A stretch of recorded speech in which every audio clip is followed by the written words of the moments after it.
Al monte de Jehová me acercaré. Oh, subiré, y la zarza encendida encontraré. Conquistaré, la armadura de Saúl me quitaré. Oh, conquistaré, en el nombre de Jehová yo venceré. Escudo bañado en aceite, mis flechas yo voy a volar. Estamos a punto de tocar el tema de lo que es el alma a través de la Biblia. Y en esta oportunidad vamos a estar hablando, en nuestro segundo segmento, vamos a estar hablando con respecto a las 12 áreas del alma, las 12 puertas del alma. ¿Qué importancia tiene la administración para el alma? ¿Por qué nosotros tenemos que lidiar con estas situaciones del alma? Y por qué siempre el Señor nos deja un texto clave para que nosotros nos pongamos un ejemplo de cómo son las situaciones en nuestra vida diaria. Queremos leer el texto, nuestro texto lema del segmento En Busca de la Verdad Doctrinal, se encuentra en Efesios 4:14, para que ya no seamos niños sacudidos por las olas y llevados de aquí para allá, por todo viento de doctrina, por la astucia de los hombres, por las artimañas engañosas del error. Entonces algo que nos estamos dando cuenta a nivel ministerial es de que se mueven muchos vientos de doctrinas erróneas. Claramente lo dijo el apóstol Pablo, de que teníamos que tener cuidado con aquellos que predicaran a otro Cristo, ¿verdad? A otro evangelio, porque él mismo lo dice en sus parábolas, de que dice, sea anatema todo aquel que predique un evangelio que no es el de Cristo. Entonces nos damos cuenta de que el propósito de este segmento es de alertar al pueblo cristiano de que no es solamente aceptar a Cristo como Señor y Salvador. Tenemos que seguir uno paso a paso todo lo que nosotros tenemos que hacer para que nosotros lleguemos a ser la novia esposa del Cordero. Amén. Y prácticamente, como lo hablábamos con el hermano Víctor Azuria, hay canales de contaminación, hay cosas que quedaron mal y que tenemos que corregir, porque algo que nos tenemos que dar cuenta es, como en mi caso, mi nombre es Jorge Álvarez, vengo de la familia Álvarez. La familia Álvarez, en el caso de mi papá, 23 cromosomas. En el caso de mi mamá, 23 cromosomas. Al juntar los 23 y 23, hacen 46 cromosomas que identifican, por ejemplo, el color de mis ojos, el color de mi tez, identifica prácticamente en la manera que yo camino. Todo lo demás, yo adquirí algo de parte de mi papá, algo de parte de mi mamá. Mi mamá tenía abuelos, mi papá tenía abuelos, bisabuelos, y toda esa clase de generaciones es donde nos damos cuenta de que somos la generación número 15, ¿verdad, hermano?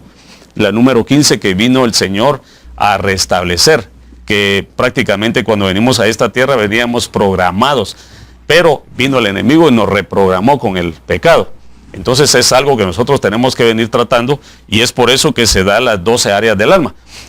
Anteriormente, en el segmento pasado, estábamos hablando con respecto del área de la rebelión, y aquí el hermano estaba exponiendo con respecto a lo que el Señor, una pregunta que le hizo el Señor a sus 12 discípulos. Claro. Y me gustaría que lo pudiera leer, hermano.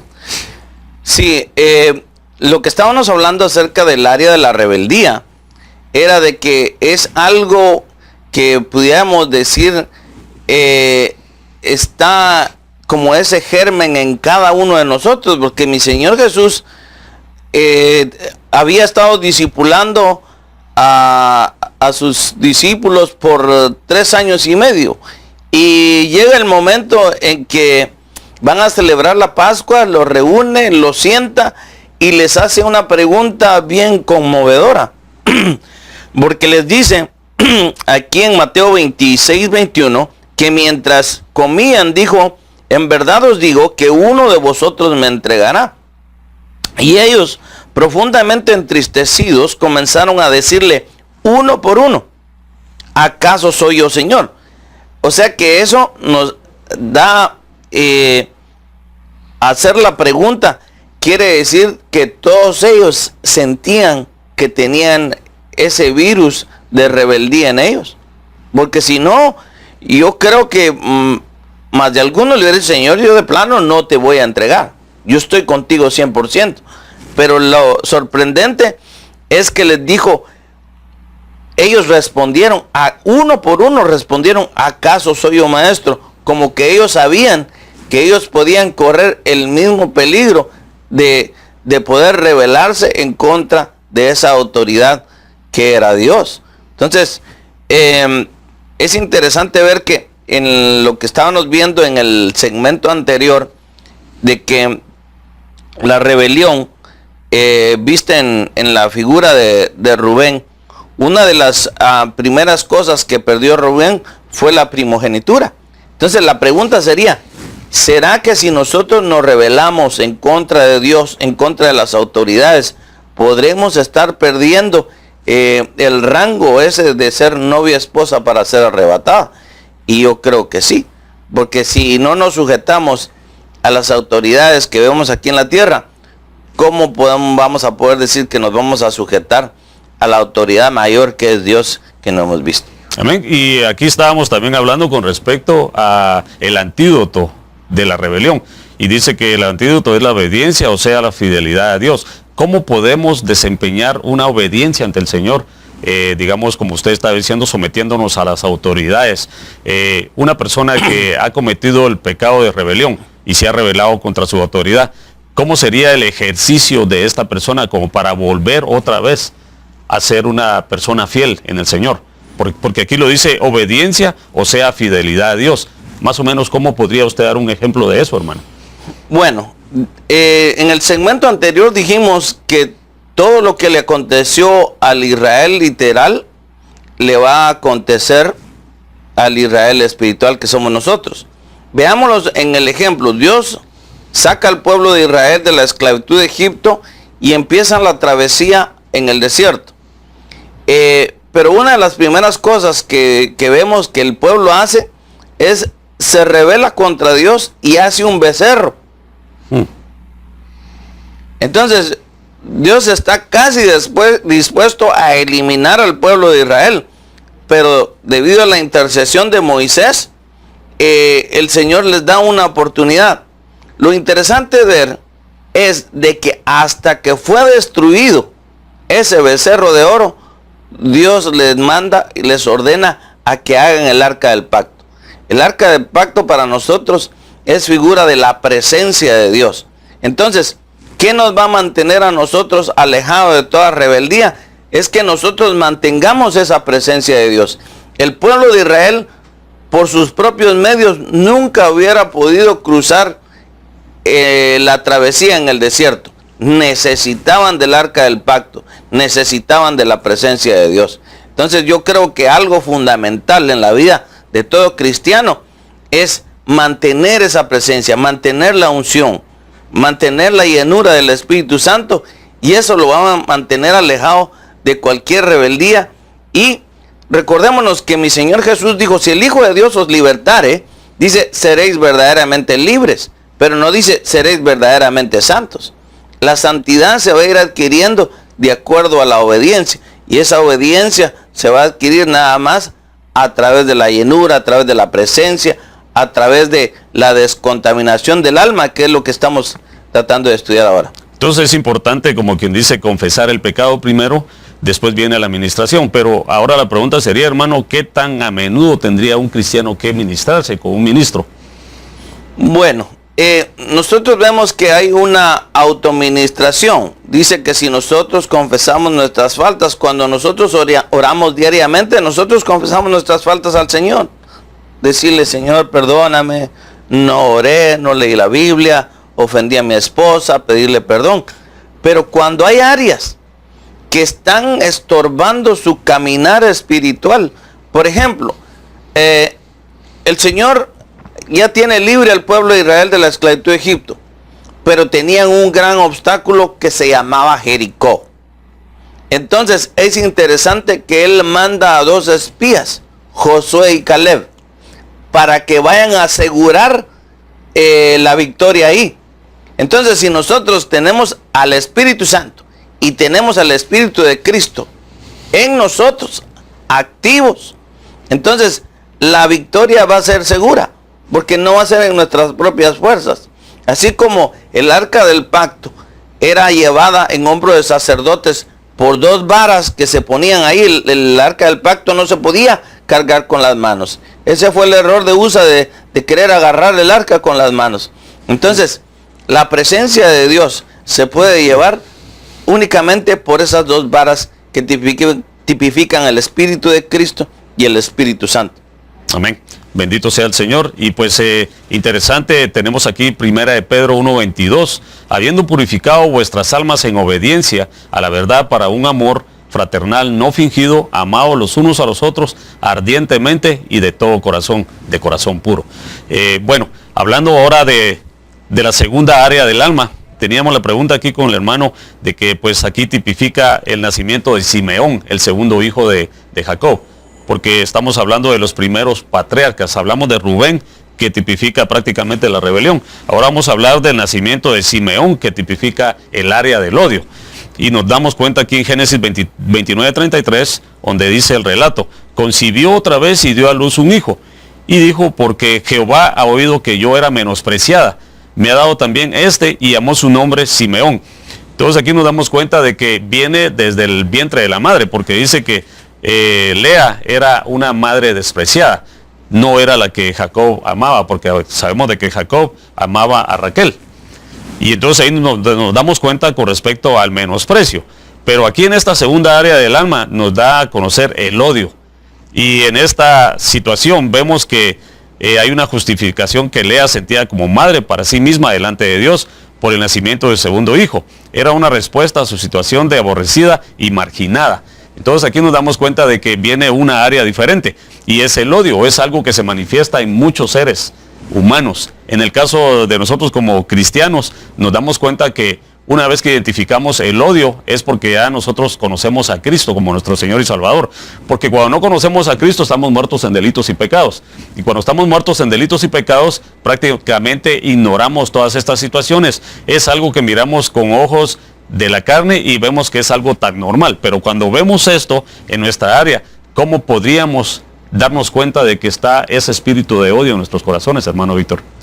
Sí, es interesante ver cómo Lea procuraba ganar el amor de Jacob teniendo hijos. Y interesante porque aquí en Génesis 29:33 dice que Jehová oyó que yo era menospreciado.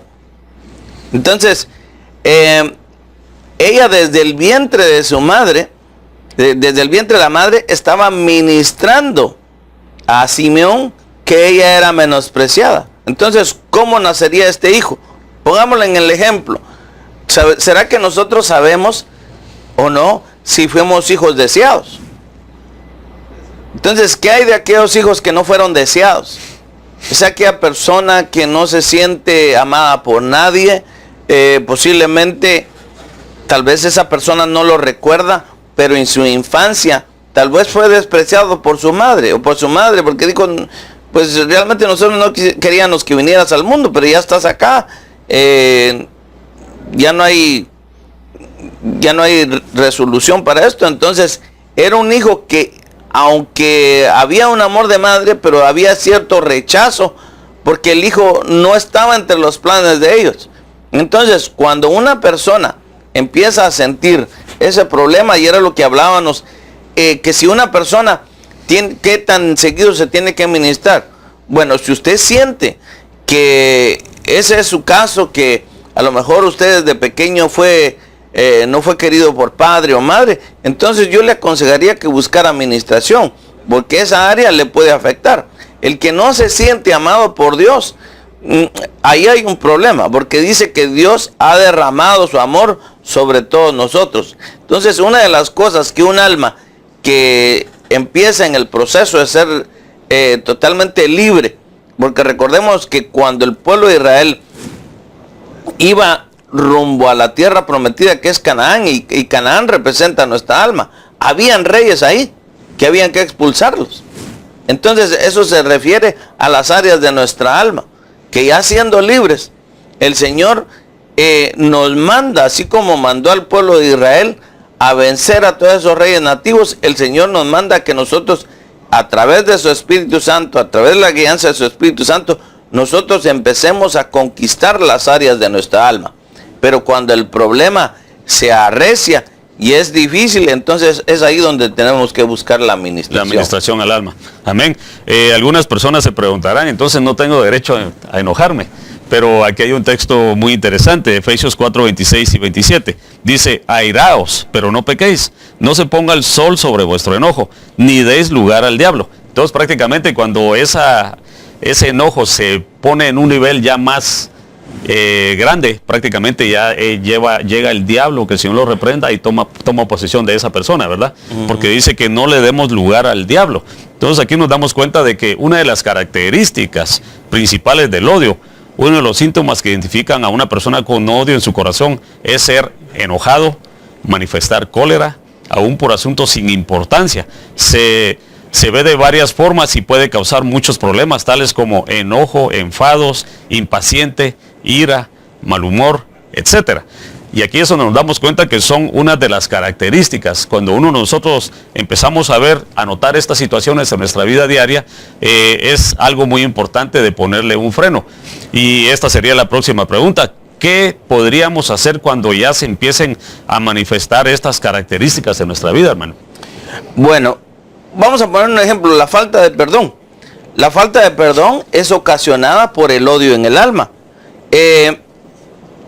Pero viene a darse por causa de desprecios, aborrecimientos vividos, que es lo que estábamos hablando, de que una persona que nace en un hogar donde él no fue deseado, su alma desde niño, tal vez inconscientemente, no sabía, desde el vientre de su madre, pudo haber escuchado ahí que su papá le decía, no, pues yo no quería tener este hijo. Entonces ese niño empieza a recibir toda esa administración y ya nace con ese estigma de la falta de perdón, porque él recibió odio en su alma. Entonces, si a alguna persona le cuesta perdonar a aquella persona que lo ofendió, entonces yo creo que necesita buscar ministración. ¿Por qué? Porque en el modelo de oración que nuestro Señor Jesucristo dio, cuando dijo, cuando oréis al Padre, oraréis así: Padre que estás en los cielos. Y dice, perdónanos, así como nosotros perdonamos, no al que nosotros ofendimos, sino a los que nos ofenden. Entonces nosotros, si no tenemos esa capacidad para perdonar a los que nos ofenden, entonces sería de examinar si en esa alma no hay raíces de odio que necesitan ser ministradas. Amén. Y aquí tenemos el texto con respecto a esta área que es del odio, sería Génesis 34, 1 al 3. Dice, entonces Dina, la hija que Lea había dado a luz a Jacob, salió para ver a los jóvenes del lugar, y la vio Siquem, el hijo de Amor, el Hebeo, príncipe de aquella tierra. Él la tomó, se acostó con ella y la violó, pero se sintió ligado a Dina, hija de Jacob, se enamoró de la joven y habló al corazón de ella. Aquí es un suceso donde nos damos cuenta que lo que está diciendo el hermano, que los hijos de Jacob oyeron la plática que este hombre tuvo con Jacob con respecto a lo que había pasado, el acontecimiento de Dina, y fue donde ellos empezaron a tomar la idea, a tomar el plan para consumar lo que fueron a hacer después, que prácticamente acabaron con una comunidad, ¿verdad? Y es donde ellos como que le dieron rienda suelta al odio.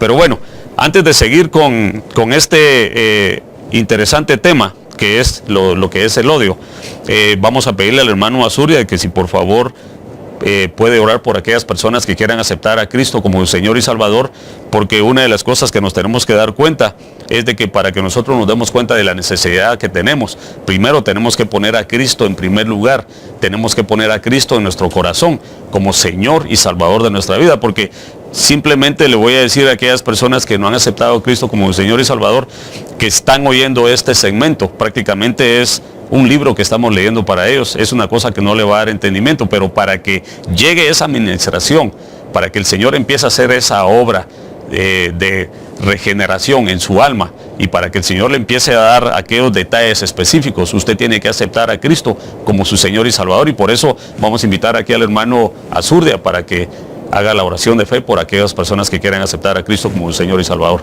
Amén, claro que sí. Vamos a hacer una oración de fe creyendo que lo que dice la palabra, que si nosotros confesamos nuestros pecados y nos apartamos de ellos, vamos a alcanzar misericordia de Dios.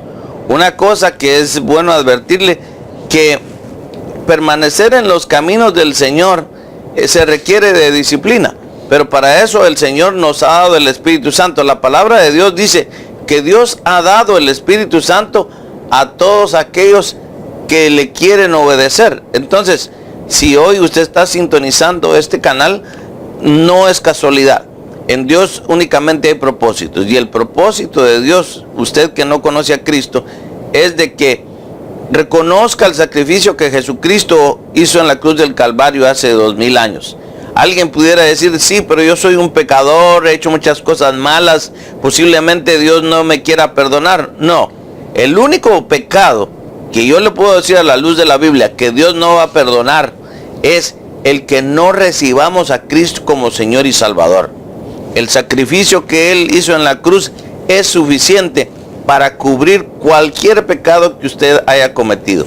Si usted se arrepiente de corazón, abre su corazón para que Cristo venga a morar en su vida, yo le garantizo con la autoridad de la Biblia que el Señor lo puede recibir hoy como hijo y escribir su nombre en el libro de la vida.